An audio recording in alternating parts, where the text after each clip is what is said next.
I have a dream, that's all I need.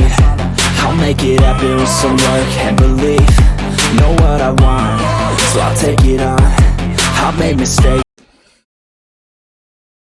Halo, Assalamualaikum dan selamat pagi. Okey, aku buat video ni dalam pukul 1 lebih kurang. Kita dah masuk hari Sabtu 11 hari bulan 2. Kalau ikutkan kita ada game minggu ni, okey, iaitu game week ke-23.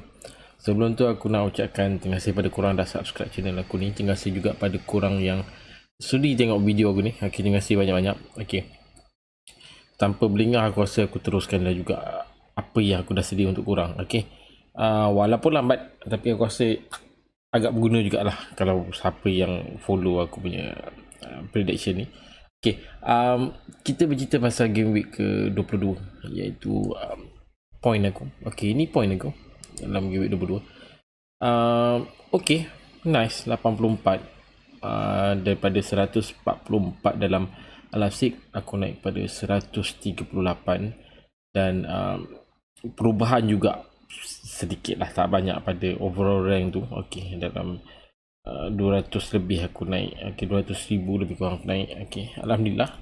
So pada aku point yang nice. Okey, dalam selepas World Cup tu aku cuba maintain point yang ada. Nampak dia berhasil. Okey, jadi aku kena maintain benda ni. Okey, ini untuk point aku game week 22. Dan bercerita pasal player prediction, macam biasa sebelum ni aku ada up. Sebelum start game week 22, game week sebelum-sebelum tu aku dah up setiap video player prediction aku. Aku bertunjuk pada korang 6 player. Kita bercerita player yang ini dulu. Okey, ini tak bermain dalam dua game tu, langsung tak bermain, injured tak salah aku. Okey, jadi aku tolak tepi Mamat ni. Okey, tolak tepi. Walaupun ini pilihan aku dalam game week 22 tu. Main dah bergame tapi tak, yalah macam aku cakap lah, ini sekadar prediction je. Jadi tak jadi, kita kena tunggulah. Okey, dan ini bercerita pasal player yang tak menjadi dalam 6 player tu, Saka, Tone. Okey, kalau ikut game Arsenal, okey, boleh katakan game kedua dalam minggu game week kedua. Game bermain dekat home Everton, kemenangan berpihak pada Everton 1-0. Aku rasa nak kata efek pada Arsenal yang duduk tangga ke satu ni, aku rasa taklah ketara sangat. Okey, walaupun tak salah aku kurang satu game lagi. Okey, kurang satu game, masih lagi meletakkan Arsenal berada di atas. Okey, aku target game ni akan dimenangi oleh Arsenal lah. Okey, dari segi performance yang ada, Everton pun di bawah, dari kedudukan ke bawah nombor 18. Sebelum tu aku rasa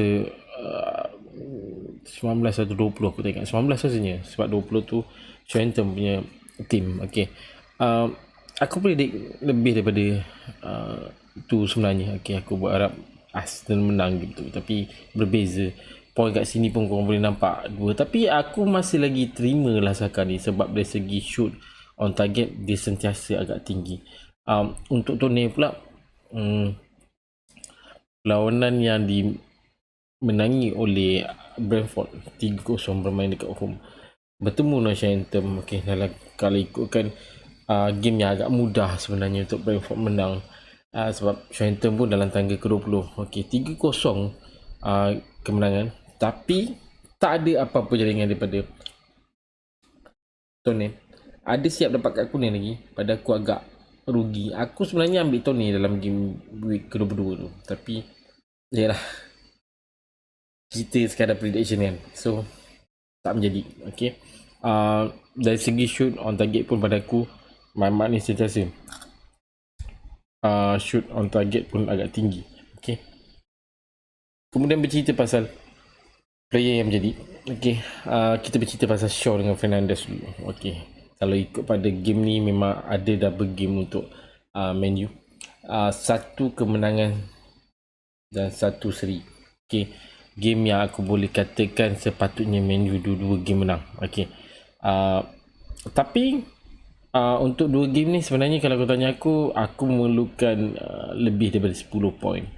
Tapi disebabkan aku meletakkan 5 ke atas sebagai poin yang cantik. So aku meletakkan Shaw lah.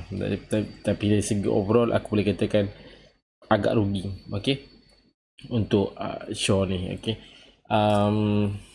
Dua-dua ada bonus, okay. Dari segi assist, ada satu assist, dan aku boleh katakan tak berapa cantik lah, okay, untuk Shaw. Untuk Fernandes pula, aku lebih mengatakan macam aku cakap sebelum ni lah, aku lebih mengatakan yang 10 poin tu sepatutnya lebih 12 ke lebih daripada 10 lah. Tapi dalam satu game yang ada untuk Bruno ni, ada jaringan daripada dia, bertemu Crystal Palace, okay, bertemu dengan Leeds, tak ada apa jaringan, tak ada assist, ada jaringan daripada, tak salah aku, daripada Rashford dengan Sancho, okay. Jadi 12 poin. Dari segi statistik sepatutnya aku tarik lebih lah, okay. Tapi tak apa, kita anggap dia sebagai 5 poin tu dah lebih. 5 poin tu dah cantik lah, okay. Dan untuk Mitoma pula, yes, Mamat ni tengah hot item, hot player yang aku rasa setiap manager ramai juga yang ambil, okay. 11 poin. Dari segi game week yang ada sebelum ni pun boleh katakan poin yang agak cantik, yes, berbaloi sebenarnya ambil Mitoma ni, okay. Dari segi shoot on target walaupun tak tinggi sangat, tapi boleh dikatakan ini sebagai midfield agak sesuai untuk korang ambil, okay. Ini antara 6 player yang aku predict dalam game week 22. Dan bercerita pasal game week ke-23, hari ni kalau ikut pada close game, boleh katakan dalam pukul 7 selaku, okay, dalam pukul 7 petang ni, okay. InsyaAllah kalau tak ada apa hal, aku akan live macam biasa, okay. Apa yang menarik minggu ni, game-game yang menarik minggu ni, game yang menarik minggu ni pada aku dah tentunya Arsenal dengan Man City, yang kalau ikutkan game ni dia akan bertemu hari Khamis pagi, tak salah aku, Khamis pagi jam 3.30. Tak sempat nak tengok, tak boleh nak tengok, kecuali kalau aku tidur awal mungkin dapat aku tengok, tapi jarang aku nak tidur awal. Waktu-waktu macam ni baru aku selalunya aku tidur. Game-game lain, okay, game-game lain aku rasa yang paling menarik aku nak tengok fokus pada tim-tim yang berada di bawah dulu, okay. Aku boleh katakan Southampton dengan Wolves pun pada aku agak menarik, okay. Southampton berada dalam kedudukan nombor 20 sekarang, okay, dan Wolves daripada nombor 19 setelah kemenangan 3-0 dengan Liverpool. Itu satu kemenangan yang agak mengejut tau sebenarnya. Gol awal aku tak nampak sebenarnya Liverpool apa yang buat, okay. Kedudukan selepas kemenangan tu dalam table, Wolves nombor 15, melonjak naik atas, okay. Boleh katakan ni agak menarik juga game ni. Kemudian game-game lain aku rasa Bournemouth Newcastle pada aku biasa je. Aku rasa agak menarik kat sini adalah pertemuan antara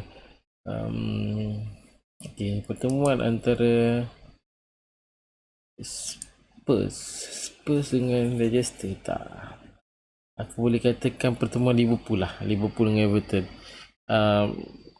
Satu tim kalah minggu lepas yang agak tinggi, gol yang agak tinggi 3-0, dan satu tim yang menang, yang tengah cuba-cuba usaha elak berada dalam zon penyingkiran. Jadi aku nampak game ni pada aku agak menarik, okay. Game ni pada aku dalam hari Selasa pagi, okay, Selasa pagi dalam pukul 4 pagi. Ini pun salah satu game yang aku rasa tak boleh aku nak tengok, waktu kerja kan susah sikit lah, okay. Itu 3 game yang aku rasa agak menarik sebenarnya untuk korang tengok. Game-game lain kita tunggu je lah result je, okay. Okay, first player yang aku nak bercerita pasal game 23, prediction aku adalah Saka. Dalam game ni boleh katakan double game untuk Arsenal, bertemu dengan Brentford, bertemu dengan Man City. Tapi dari segi game bertemu Brentford, aku boleh katakan lebih berpihak kepada Arsenal. Cuma membezakan pertemuan antara Brentford dengan Arsenal boleh katakan tak banyak. Okey, tak silap aku ada 4 game saja yang diorang bertemu. Yang lain-lain tu aku rasa rekod yang agak lama. Okey. Kalau tengok sofa score pun ditunjuk hanya 4 game saja. Okey, aku suka Mamat ni. Walaupun aku tak sentiasa ambil dia dalam tim aku. Shoot on target yang pada aku sentiasa agak tinggi, tapi dalam game untuk Everton tak berapa nak merangsangkan 2 poin saja. Price yang pada aku tak berapa nak tinggi. Kalau Haaland dengan Kane tu agak mahal, aku boleh katakan level-level Fernandes, Bruno Fernandes, level-level Rashford yang rasa kurang boleh beli kan. Dan minggu ni aku rasa ini adalah player prediction aku untuk Arsenal. Dan player kedua kat sini adalah Mahrez, dan player ketiga aku sebut sekali lah Haaland. Dalam ikut game bertemu dengan sebab dia orang ada double game minggu ni, Aston Villa dan Arsenal.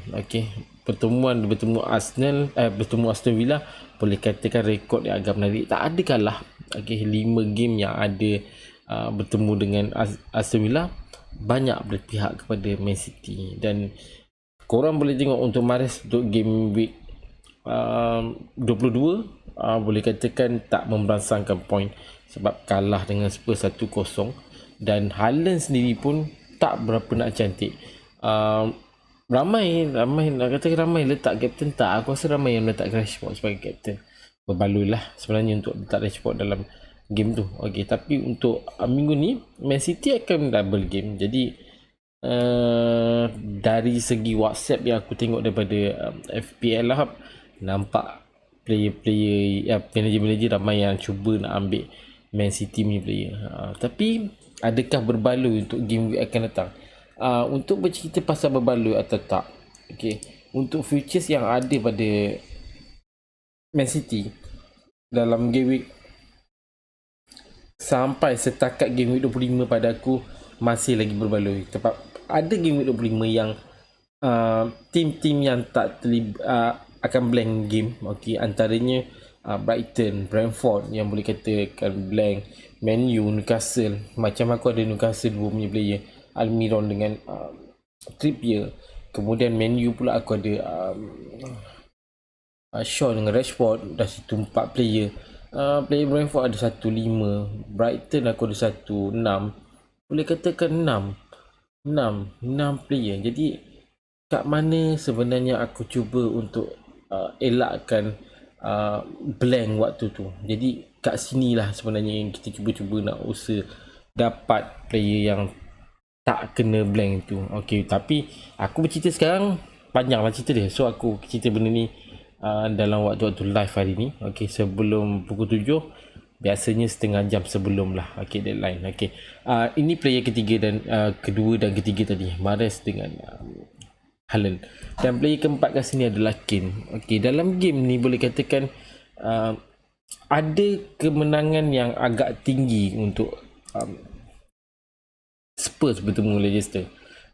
Tapi tak silap aku, jaringan untuk Kane dalam bertemu Leicester dalam last game tu tak silap aku 1 gol je, lebih banyak Son. Tapi aku dari segi performance yang ada sekarang ni, aku boleh katakan Son tak perlu nak diambil dengan harga yang macam tu. Aku rasa better lagi ambil Kane. Kau letaklah Kane ni sebagai striker kau, bertemu dengan Arsenal, elakkan ambil play defend Arsenal atau defend Spurs atau big team lain bertemu Man City ke, elakkanlah sebenarnya. Untuk Kane pula boleh katakan dalam tim aku ada Tony, aku ada Haaland, aku ada Kane. Kane saja yang berbaloi pada aku. Nak minum sekejap.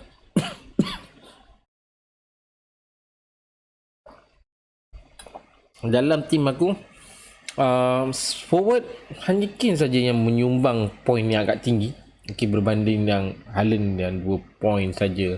Tony pun tak salah aku 1 poin saja ada kat kuning.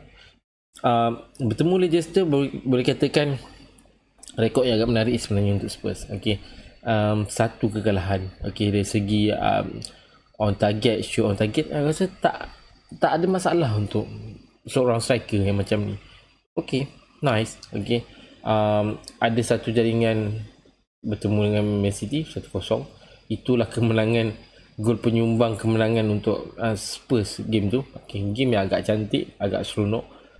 Kalau boleh tengok highlight Bali pun, kalau ada game full nak tengok pun, pada aku nice juga. Okay, ini player keempat, dan player kelima kat sini adalah Tete. Okay, antara player Fulham yang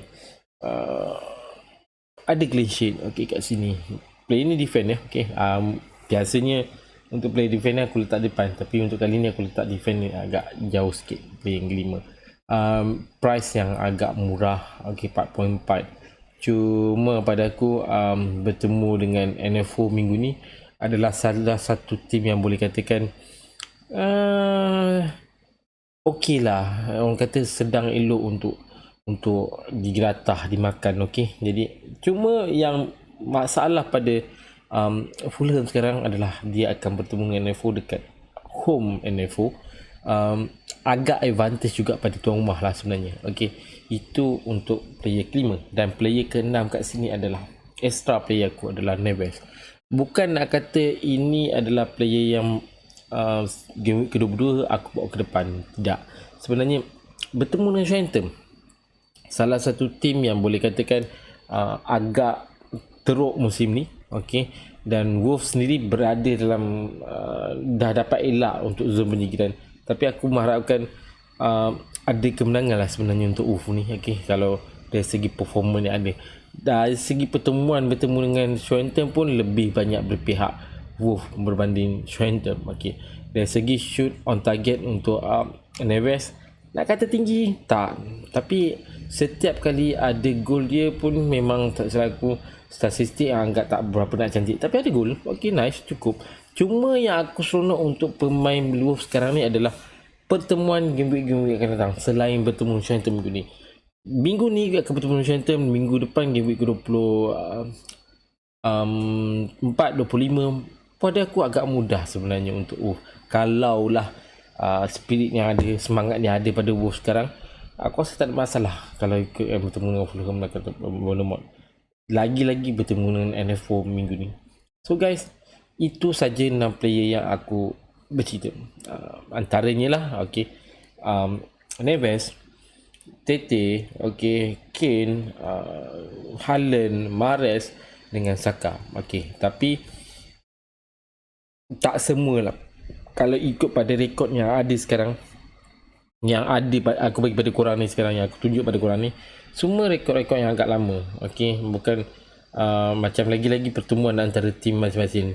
Rekod yang boleh katakan rekod yang latest ada, tapi selalunya aku ambil 5 latest punya game. Okay, so sekarang kita masuk topik yang terakhir, iaitu what the main topic on this week. Okay, bercerita pasal topik minggu ni. Okay, sebenarnya kalau bercerita pasal ni adalah berkaitan dengan Man City. Okay, yang kita tahu dah melanggar bukan satu syarat lah, melanggar fair play yang ada dalam EPL. Okay, jadi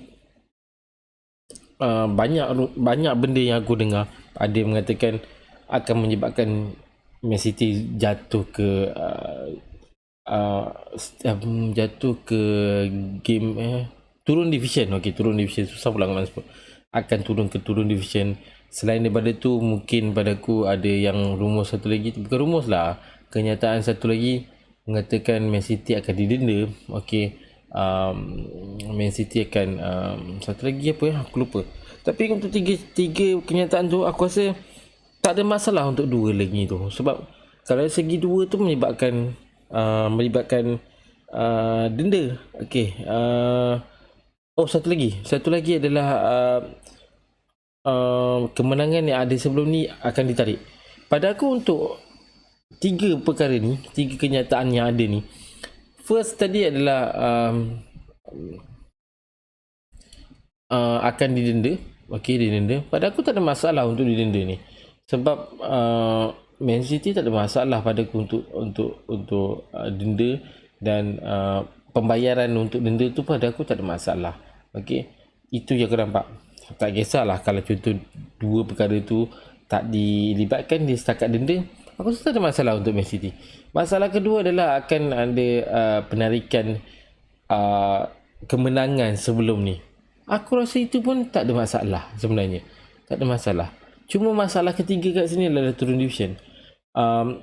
Tak tahulah, mungkin akan jadi syarat-syarat tertentu daripada fair play, kita tak tahulah. Pada aku yang berada daripada info yang agak jauh ni, aku rasa aku tak berani nak cakap. Tapi kalau sekiranya tiga perkenyataan ni, aku rasa perkara yang paling menakutkan untuk Man City adalah turun division. Okey, turun division tu pada aku.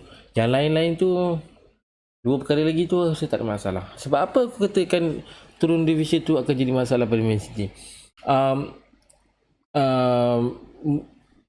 Kalau turun division akan menyebabkan player yang ada pada Man City akan keluar. Mungkin itu yang aku nampak. Tapi untuk fair play kita tak tahu syarat-syarat fair play dia. Mungkin dia kata dalam season depan, ini contoh season depan untuk fair play tak boleh player-player Man City keluar dan masuk. Okey, masuk pun tak boleh, pembelian player pun tak boleh, menjual player pun tak boleh. Mungkin boleh jadi. Okey, tapi kalau tak ada syarat-syarat macam tu, boleh jadi player masuk mungkin takkan ada. Kalau ada pun kurang, tapi mungkin akan ada migration yang agak tinggi, perpindahan yang keluar yang agak tinggi. Boleh jadi, okey, boleh jadi. Tapi sejauh mana Man City boleh bertahan, player-player Man City boleh bertahan untuk berada dalam division yang berada division kedua, okey, championship, okey, sejauh mana? Okey, jadi guys, aku rasa itulah topik agak menarik minggu ni, agak hot, agak hangat sekarang ni diceritakan. So kita tunggulah apa tindakan daripada FA, okey, iaitu EPL punya management. Kita tunggu. So guys, terima kasih pada korang dah tengok video aku ni. So siapa nak komen silakan. Okey, tak komen di ruangan chat mungkin boleh komen. Ruangan chat tak apalah sebab bukan live kan. Okey, ruangan komen, kalau boleh nak komen silakan. Kalau tak boleh nak komen di sini, boleh komen dekat Facebook kita dalam Al-Asik link. Okey, so guys, sekali lagi aku ucapkan terima kasih pada korang dah subscribe channel aku ni. Terima kasih juga pada korang dah komen bagi pendapat pada channel aku ni. So kita jumpa dalam next video. Jangan lupa live kita petang ni, insya-Allah sebelum 30 minit, setengah jam ataupun sejam. Aku cubalah, biasanya setengah jam sebelum deadline. So guys, terima kasih sekali lagi. Assalamualaikum. Aku Amy. Bye.